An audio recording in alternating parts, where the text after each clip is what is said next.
Most people are taught to optimize for income early.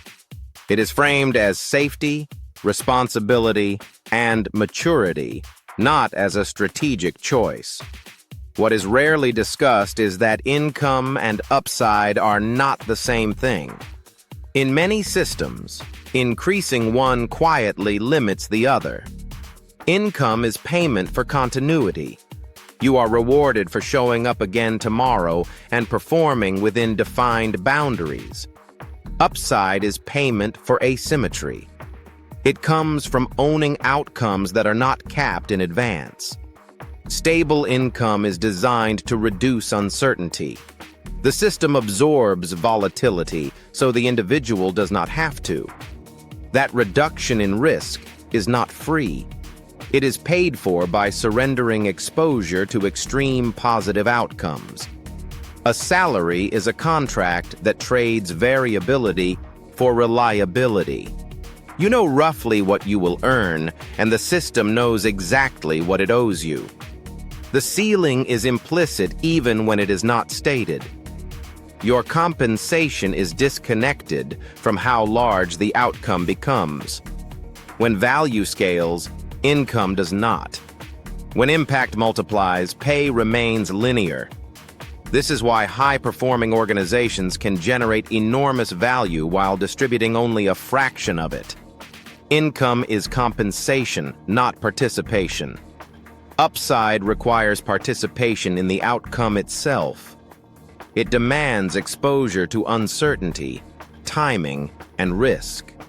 Most people do not reject upside consciously. They drift away from it by accepting structures that remove it. Early stability feels like maturity. Later, it quietly becomes dependency. Once your lifestyle depends on predictable income, volatility becomes dangerous. Risk stops being an option and becomes a threat. At that point, decisions are no longer optimized for upside. They are optimized to preserve the income stream. This is how people become locked into trajectories without realizing it. Each sensible choice narrows the range of possible futures. Income encourages compliance with existing structures. You are rewarded for fitting smoothly into a system that already works. Upside rewards those who change how the system works. It flows to positions, ownership, and leverage. Most professional paths are designed to convert ambition into reliability. They promise growth while quietly standardizing outcomes. Promotions increase income, but rarely increase upside. Responsibility expands, but exposure does not. The system feels fair because effort is recognized. What is hidden is how little the payoff can grow beyond expectation. Upside is uneven and delayed. It often looks irrational from the outside until it suddenly looks obvious. Because of this, societies teach people to distrust it. Predictability is framed as virtue, and volatility as recklessness. This framing protects institutions, not individuals. Institutions benefit when talent prefers certainty over leverage. Stable income makes systems efficient.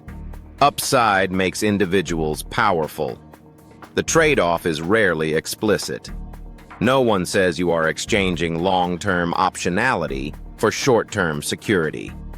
Instead, the choice is presented as responsible versus risky. The language hides the structural reality. Income trains behavior. It teaches you to think in cycles, budgets, and incremental gains. Upside trains patience. It teaches you to tolerate ambiguity while positioning for non-linear outcomes. Neither is morally superior. They serve different functions in different phases of life. The problem arises when income is mistaken for wealth creation. They are related but not interchangeable. Wealth is the accumulation of claims on future outcomes. Income is compensation for present effort. One can exist without the other for long periods. High income does not guarantee wealth, and low income does not preclude it. Systems that pay income well often restrict ownership. Systems that allow ownership often delay or reduce income. This is not accidental. It is how risk is allocated. Those who cannot absorb risk are paid to avoid it. Those who can absorb risk are rewarded with upside. Over time, this creates a quiet divide, not between rich and poor, but between capped and uncapped futures. Most people never cross that divide intentionally. They simply stay where incentives feel safest. The cost is not immediate. It appears years later as a ceiling that effort cannot break. At that point, frustration is often misdirected inward. People blame themselves for limits that were structural. Understanding this trade-off does not require rejecting income. It requires seeing what income is designed to do. Income is a stabilizer, not a multiplier. It preserves position more than it expands it. Upside is unstable, uncomfortable, and often invisible at first.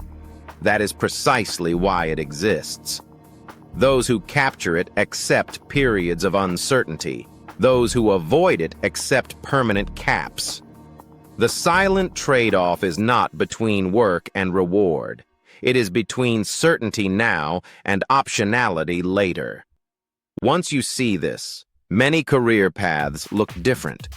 Not better or worse, but clearer. The question is no longer how to earn more. It becomes what kind of exposure you are building.